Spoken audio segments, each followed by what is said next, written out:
Hello, my name is Jaffna Cox. I'm a cardiologist from Canada who's a professor of medicine and of community health and epidemiology.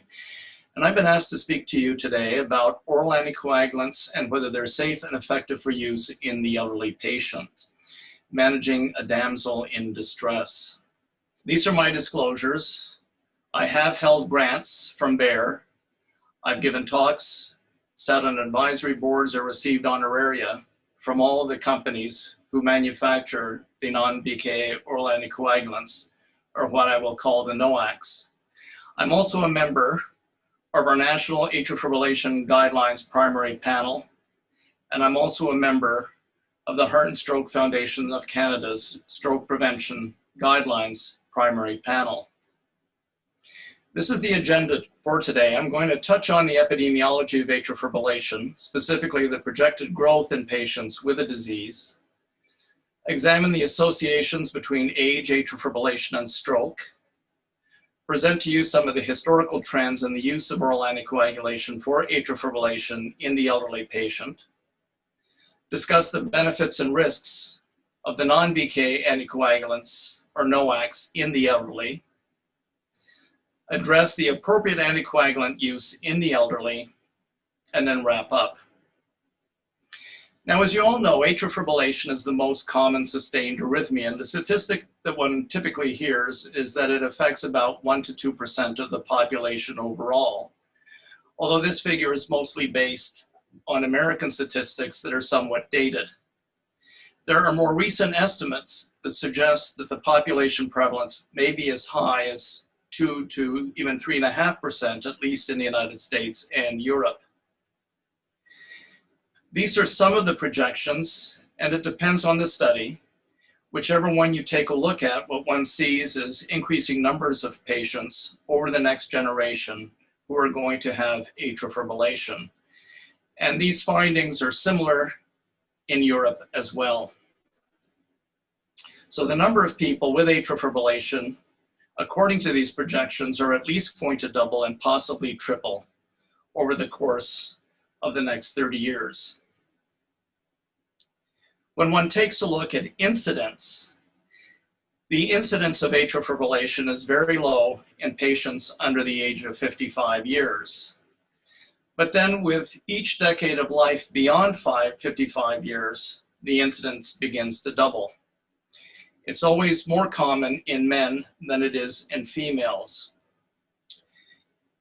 And by one estimate, 1 in 4 people are expected to develop atrial fibrillation in their lifetime.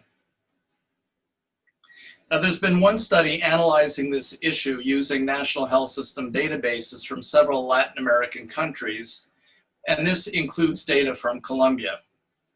So remember what I said about the doubling incidence with each decade of life. In the 40 to 49-year-olds, the incidence is very low, and it still is low in those who are 50 to 59 years. But see how with each decade after that, what one sees is an increase in the numbers to about 8% in those greater than equal to 80 years of age, as I had shown you in the previous slide. And also remember that statistic of a 1 to 2% prevalence in the population. That is exactly what you are seeing here in Colombia, a prevalence of about 1.59%. Now let's begin with a case.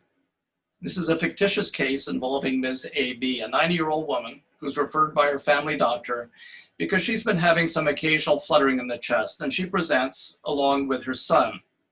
She has several comorbidities, including longstanding hypertension and diabetes. You do a physical examination. She's small. Her blood pressure is well controlled.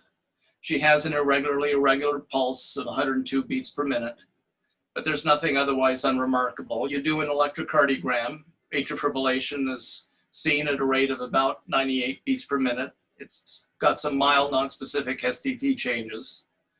An echocardiogram has been performed and shows left ventricular size and systolic function to be normal. There is some moderate left ventricular thickening, and there's also marked left atrial dilatation. You have arranged for blood work to be done. She has a normal hemoglobin and platelet count. Her creatinine is 70 micromoles per liter, and the creatinine clearance is normal at 69 mils per minute. And you want to start her on stroke prevention therapy regardless of her age, but she is 90 years old after all, and so is this reasonable?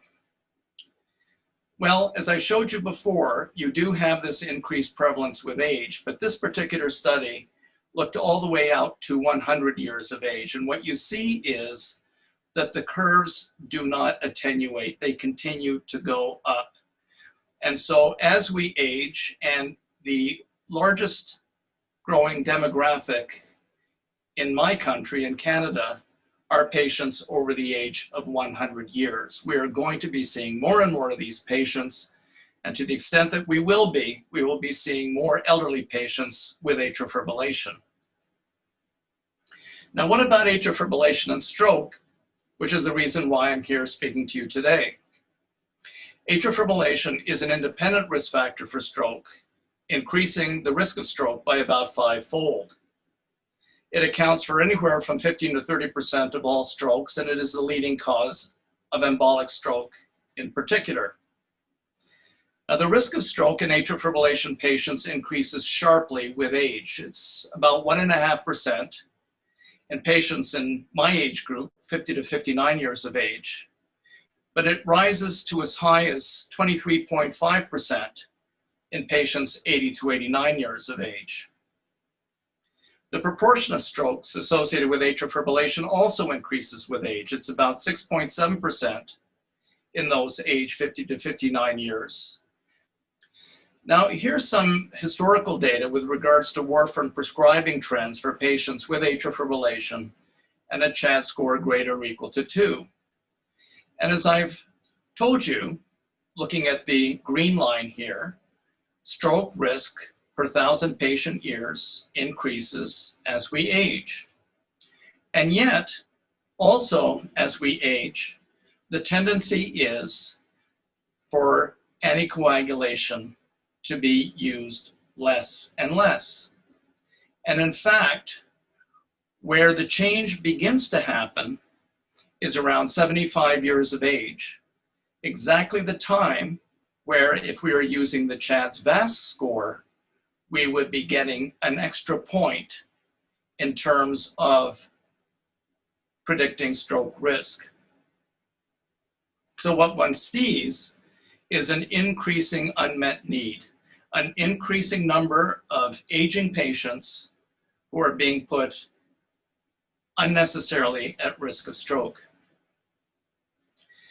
This is an interesting study that was conducted at Massachusetts General Hospital several years ago.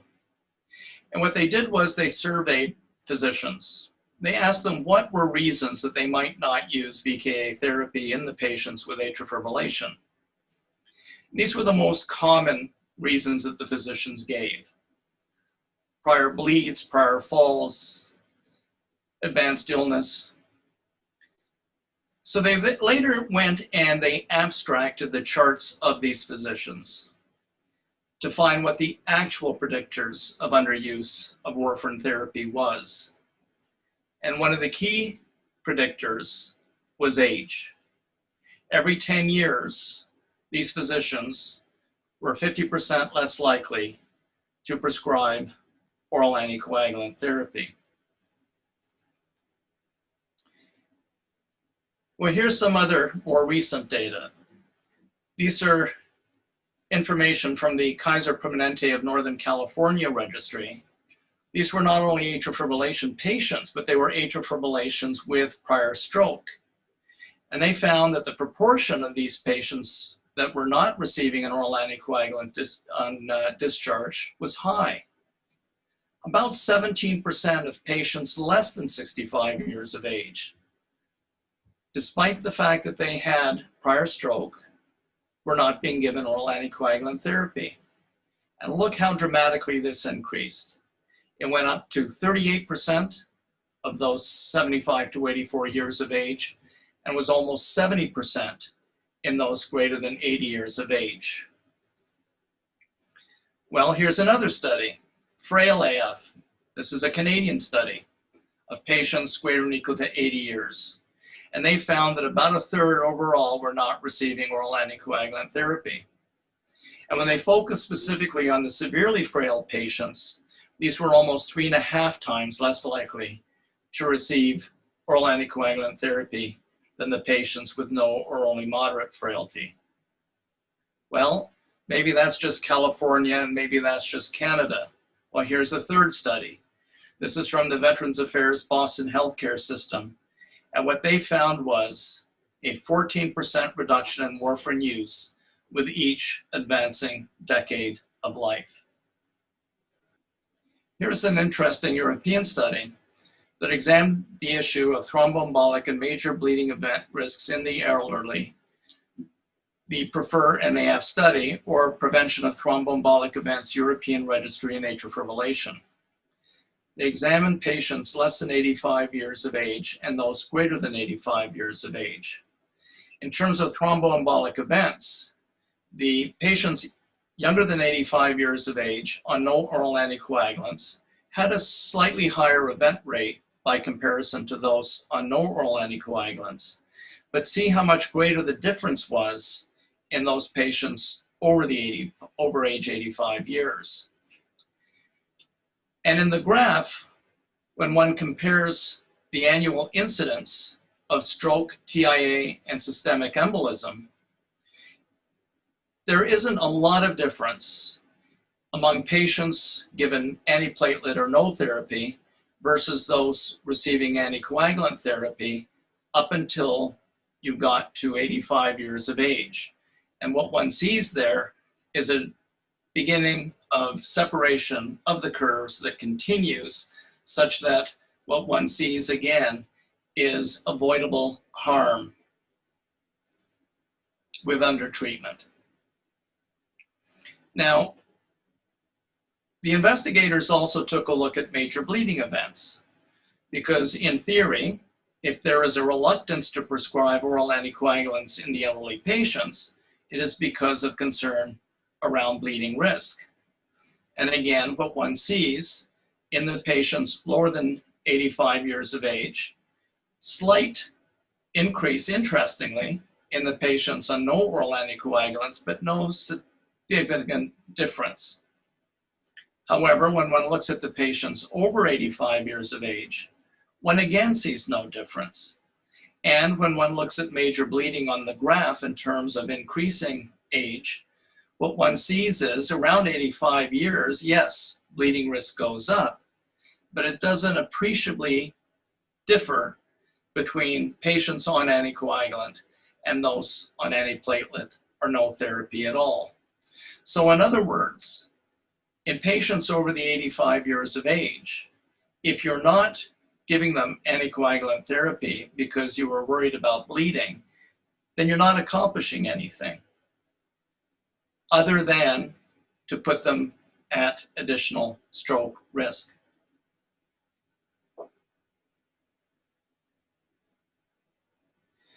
These investigators went further. They took a look at what the net clinical benefit was adjusted for mortality risk in the overall population in this registry. And when they took a look at patients on oral anticoagulants versus those who are not on oral anticoagulants, they saw a steady decrease in events defined as ischemic stroke, systemic embolism, myocardial infarction, hemorrhagic stroke, or major bleeding with patients on oral anticoagulants. But take a look.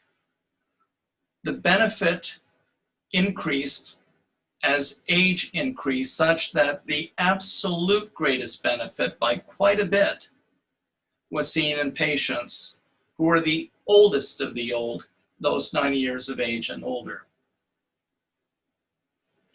So you've convinced the patient and her son about the benefits of anticoagulants in terms of stroke prevention, but the son is nervous about the potential risks. He says, I appreciate that you're trying to help my mother, but she's lived these many years without suffering a stroke. Her major problem now is that she falls often.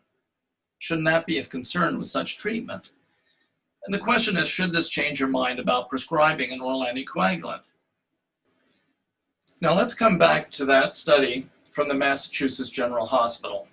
Remember, They had surveyed the physicians as to reasons why they may not have prescribed warfarin therapy, and about 3.3% of the physicians said that this was because they were concerned about falls. And when they went and they did chart abstraction, what they actually found was that patients with a history of falling were 5.5 times less likely to be prescribed vitamin K antagonists.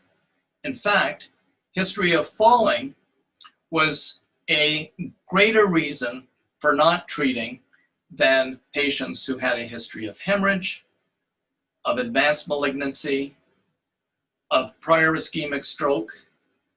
The only thing that was a greater inducement not to provide oral anticoagulant therapy, or in this case warfarin, was cognitive impairment. Should falling be an issue? This was a study taking a look at time to first major bleeding according to risk of falls among patients who were all receiving oral anticoagulant therapy. And when they looked out over a year at patients at high risk of falls and those at low risk of falls, the risk of major bleeding was exactly the same. A Canadian study published 2 decades ago suggested that for the calculated risk of a subdural hematoma from falling to outweigh the stroke reduction benefit of warfarin, a patient with a CHAT score of 2, 6% annual stroke risk from atrial fibrillation would need to fall almost 300 times in a year. Remember that when elderly people fall, they tend to fall by tripping, from getting too quickly out of a chair. They will scuff their knees, they will bruise. Very few elderly patients are going to go tumbling down a flight of stairs. And I would submit to you that a younger patient on anticoagulant falling down a flight of stairs is probably just as likely to develop a subdural hematoma than an older one. So I would propose to you that risk of falls is not an adequate reason to avoid oral anticoagulation.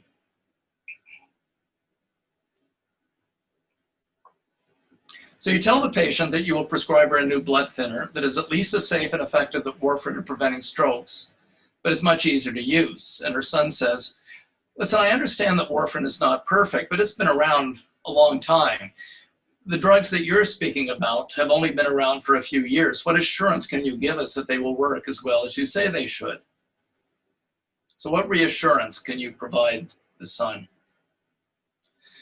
Well, if we take a look at the 4 phase 3 trials that assessed all of the non-VK oral anticoagulants that are currently on the market, what one sees is that if you use 75 years of age as a cut point, anywhere from 1/3 to over 40% of the patients in these studies were elderly.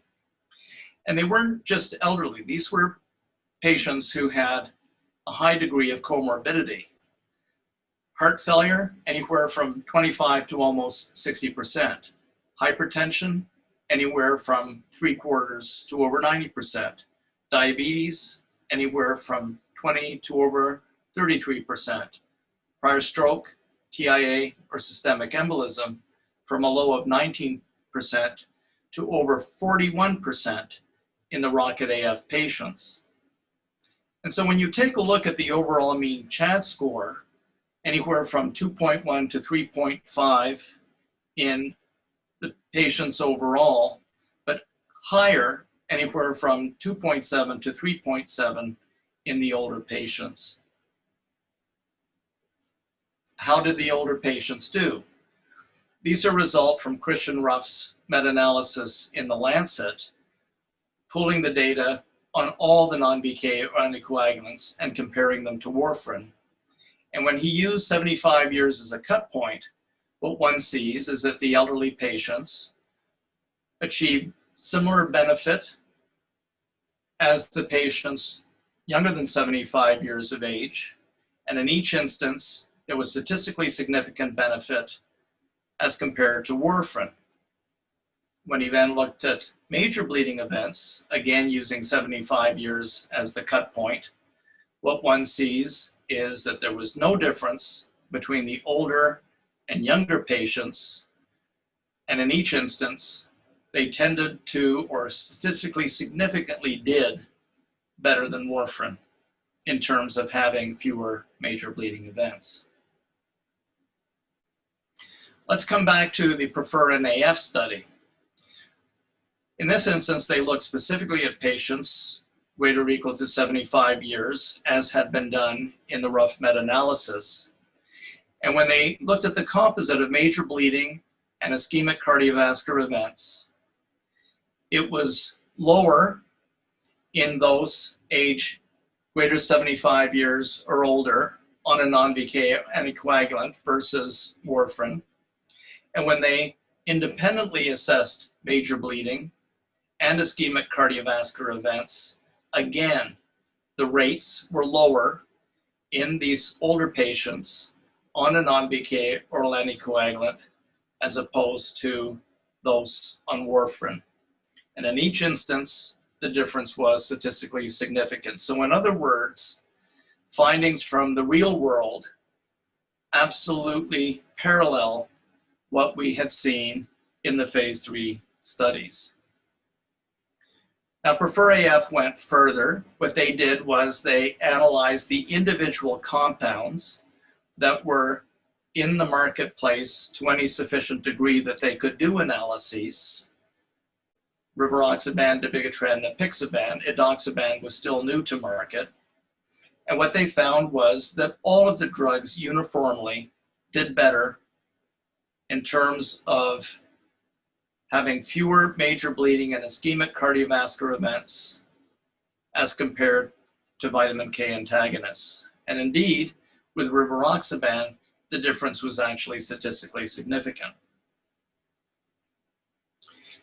Here's another recent study, a French study, the bleeding risk in elderly subjects aged more than 80 years in atrial fibrillation treated with rivaroxaban anticoagulant, the SAPPHIRE AC, in which they took patients greater than 80 years of age with non-valvular atrial fibrillation from 33 geriatric settings across France and followed them out for 12 months. The patients were elderly, 25% over 90 years of age, and their CHA2DS2-VASc scores were high, means of over 4.5. They took a look and compared rivaroxaban to vitamin K antagonists and whether they analyzed major bleeding, intracerebral hemorrhage, stroke, or mortality. In each instance, rivaroxaban was favored. In terms of major bleeding and intracerebral hemorrhage, interestingly, rivaroxaban was statistically significantly better than vitamin K antagonist. And for mortality, there was almost a statistically significant benefit. When they looked at how the events changed over time, what they found was that there was a non-significant difference in regards to stroke, although there was some separation of the curves, and who knows how it would have proceeded had they been able to follow the patients longer than 12 months. But take a look at major bleeding. Right from the outset, the curves began to separate, and they just separated more and more over time. So again, major bleeding should not be a concern. Here's another study. This is a detailed slide. All I will say is take a look at this first graphic, risk of stroke and TIA. In the top portion, you have a series of real-world studies. In the bottom portion, randomized controlled trials. And what you see is very consistently, whether it's the randomized controlled trials or the real world, one sees a clear benefit in favor of the non-BK oral anticoagulants by comparison to warfarin that overall is statistically significant. And when one looks at risk of major bleeding, again, real-world studies on the top, randomized controlled trials on the bottom, one sees at least a tendency towards fewer major bleeds with the non-BK oral anticoagulants by comparison to warfarin. There was a statistical difference in the randomized controlled trials, not quite statistically significant, but trending very strongly in the real world. Here's another very interesting study that relates specifically to our case. In Taiwan, they have a national health insurance database that contains information on all patients in the country. And these investigators took a look at over 26,000 patients with atrial fibrillation greater or equal to 90 years of age. And in the first instance here, they analyzed in the pre-NOAC era, 1996 to 2011, patients on no antithrombotic therapy in the black, the dotted line being the comparator, and then compared those who were on antiplatelet drugs in red and those on warfarin in the blue. And what one sees is when they analyze ischemic stroke, there is a trend for benefit with warfarin by comparison to antiplatelet therapy, although this was not statistically significant. Interestingly, when they took a look at intracranial hemorrhage, again, no statistically significant difference between those on warfarin and those on antiplatelet agents, but the trend is going in the wrong way. They then took a look at patients in the post-NOAC era, 2012 to 2015. In this instance, warfarin still in the blue, but now the NOACs in the green. NOACs and warfarin were similarly efficacious with regards to stroke prevention. There was no difference in terms of major bleeding, but take a look at the marked difference between the NOACs and warfarin in regards to intracranial hemorrhage. A clear and stark reduction in this very frightening event with the newer drugs as compared to vitamin K antagonist. So now as you go to complete the prescription, you pause for a moment and consider ordering a lower NOAC dose than you might normally do, because you still do have, despite the information that I provided to you, a nagging concern about bleeding. And the question is this reasonable?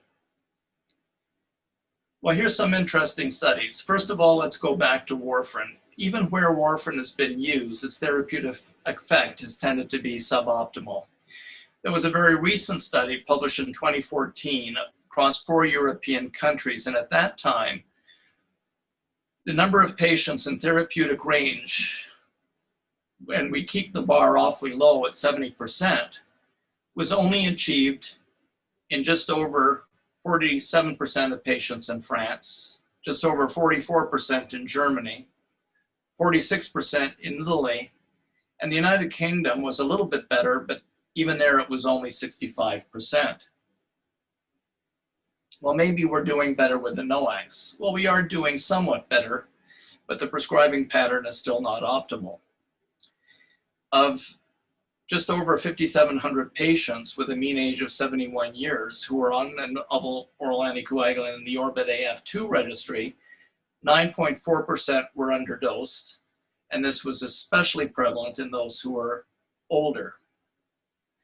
Data from a US administrative database of over 14,000 atrial fibrillation patients started on a non-BK or anticoagulant showed that over 13% were potentially underdosed. And another American retrospective claims database analysis found that more than 40% of patients over the age of 80 years of age were receiving an inappropriately low dose of NOAC. This is a very interesting study by Yao and colleagues that examined 13,392 American patients with atrial fibrillation and no renal indication for a reduction in dose. And what one sees again is the older the patients get, the more likely they're going to be underdosed. And there is a marked difference when all of a sudden patients turn 80 years of age and older. This is not good for any of the drugs, but it appears to be especially prevalent in regards to apixaban. Well, does this come at a cost? Well, it absolutely does. If you take a look and you pool the data across all of the non-BK oral anticoagulants considered in this study, apixaban, dabigatran, and rivaroxaban, there was actually a price to be paid, not just in terms of stroke and systemic embolism by underdosing, but interestingly also in regards to major bleeding, which is counterintuitive. But then they looked further and they found that, in fact, the concern, while it is there, appears to be more so with one of the NOACs, apixaban, than it is with the other two. This is a very recent study. It was just published a few days ago in the Journal of the American College of Cardiology. And this was from the Garfield Registry. And they took a look at all-cause mortality, stroke, systemic embolism, and major bleeding as a function of whether patients were on non-recommended low dosing, non-recommended high dosing, or non-recommended dosing overall. And what one sees is that there is a price to be paid in terms of stroke and systemic embolism, with especially underdosing being associated with more events, although this was not statistically significant. There were somewhat fewer major bleeds with non-recommended low dosing, but again, overall, differences across the group, not statistically significant. But take a look at all-cause mortality. When they took a look at unadjusted and adjusted non-recommended dosing, the trend was clearly towards paying a price in terms of all-cause mortality, and this, in fact, was statistically significantly so even after adjustment in the patients who had non-recommended low dosing provided to them.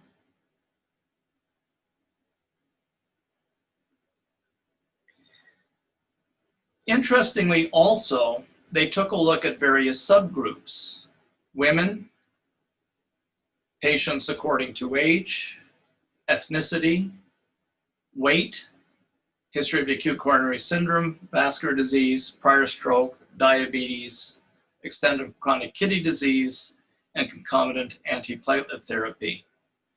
And take a look at patients in the Garfield Registry who were Hispanic and Latino. They had especially increased risk of an adverse event if the NOAC that was being prescribed was being inappropriately given at too low a dose. So you finally finish writing your prescription, hand it to the patient, having selected the higher dose of any of the factor Xa inhibitors of your choice, or the lowest dose of dabigatran. And the question is, why the difference in dosing strength between the various types of non-BK oral anticoagulants? The reason why comes down to this sub-study of the RELY study. Remember, in the RELY study, you were randomized either to warfarin, 110 milligrams of dabigatran, or 150 milligrams of dabigatran. No other considerations were given.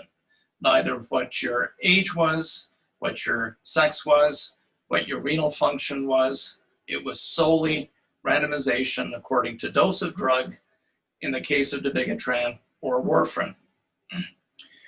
When they looked afterwards, the only interaction with drug dosing was age.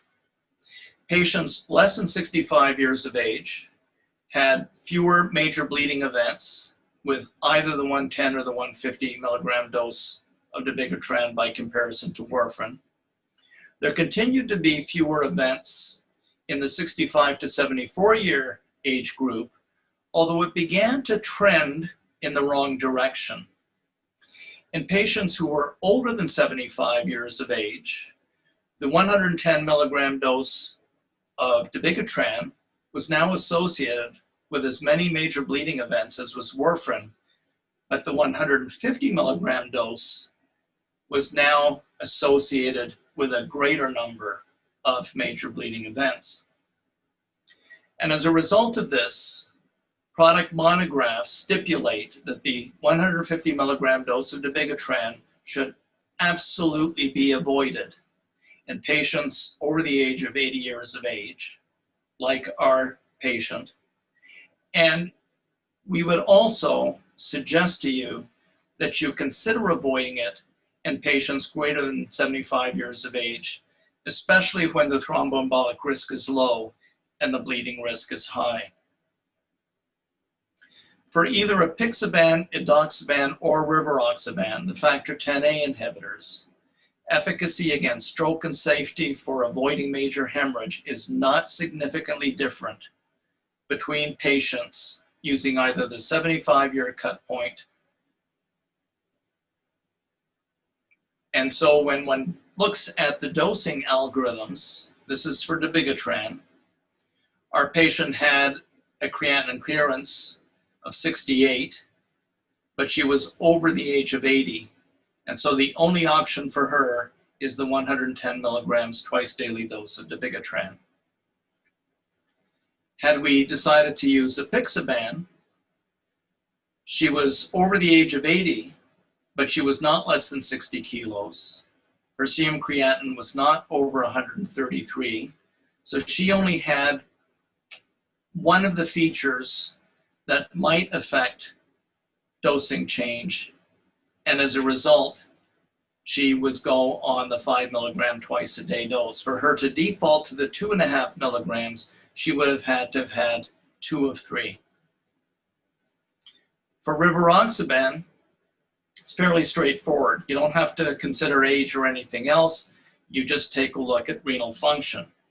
Again, her creatinine clearance was 68, and so she would go automatically on the higher rivaroxaban dose, 20 milligrams once daily. So as the patient and her son are about to leave the clinic room, you remember to tell her about the importance of taking her medication as prescribed. So why is this important?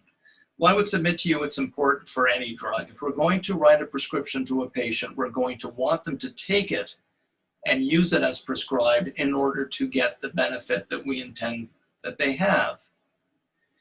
This is a very interesting study. It was a survey of consecutive outpatients with atrial fibrillation who had been referred to Italian centers that specialize in thrombosis management in 2017. They looked at a series of variables to see what predicted inappropriate adherence specifically to the non-BK or anticoagulants in elderly patients. And the only thing that predicted inappropriate adherence was double daily duration.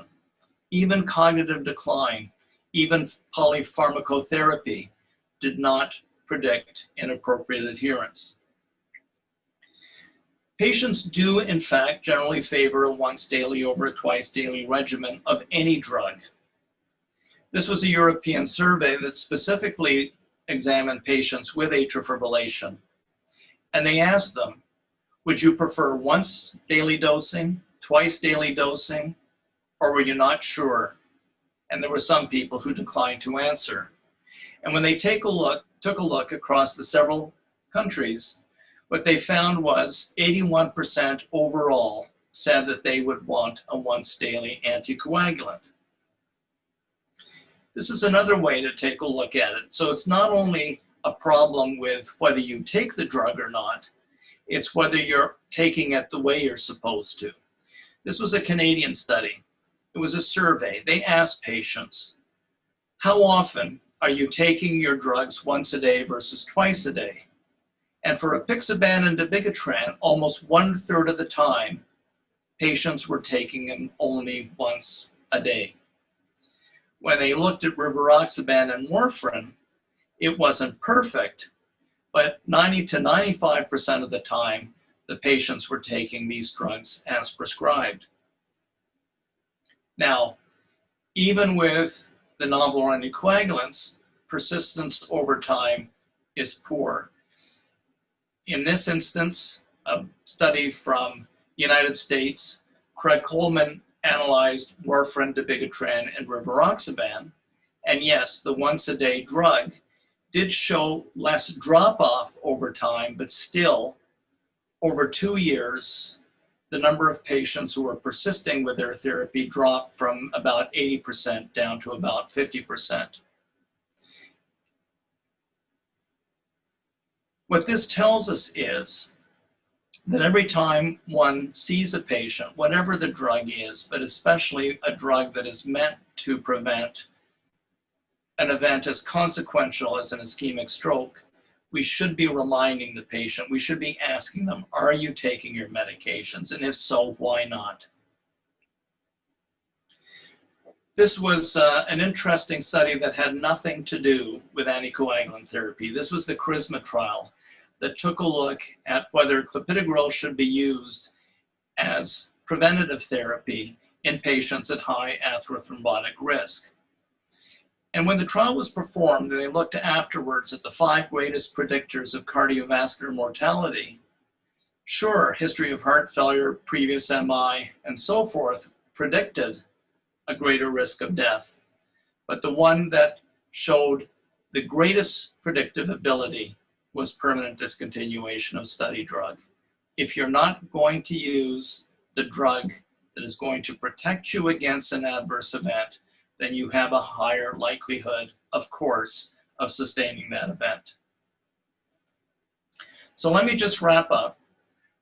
I hope I've shown you that risk of atrial fibrillation increases together with increasing age, and given the fact that we have aging societies worldwide, the global prevalence of atrial fibrillation is going to double or triple even over the course of the next generation. Older patients have the greater risk of preventable stroke attributable to atrial fibrillation, and yet the elderly have been those that have tended least to be treated with effective antithrombotic therapy. There's no question warfarin is safe and effective for stroke prevention in the elderly, but the NOACs are better still, and this has been shown both in phase 3 and real-world studies. Even when oral anticoagulants and the non-VK oral anticoagulants in particular are administered to the elderly, too often they tend to be underdosed. And when this happens, they're going to result in reduced efficacy and, more often than not, little difference in safety as compared to appropriate dosing. While bleeding risk in the elderly is a concern, both its absolute and relative extent have been, in my view, overestimated and overemphasized. Finally, real-world studies, again, I hope I have shown you, consistently support use of the non-VK oral anticoagulants, prescribed according to their dosing algorithms, and even the oldest patients with atrial fibrillation who have relatively the most to gain or to lose. In fact, I'll let you in on a little secret. The fictitious patient there is very close to my mother, who is going to turn 95 years of age in November. She has a history of arterial thromboembolism. She is receiving rivaroxaban, and she is receiving it at the 20 milligram daily dose. Finally, I just want to point out that we do now have updated atrial fibrillation guidelines from the European Society of Cardiology, and they're available online. And in another month, my country, through the Canadian Cardiovascular Society, will be releasing our atrial fibrillation guidelines. That's the end of this talk, and thank you very much for having listened to me.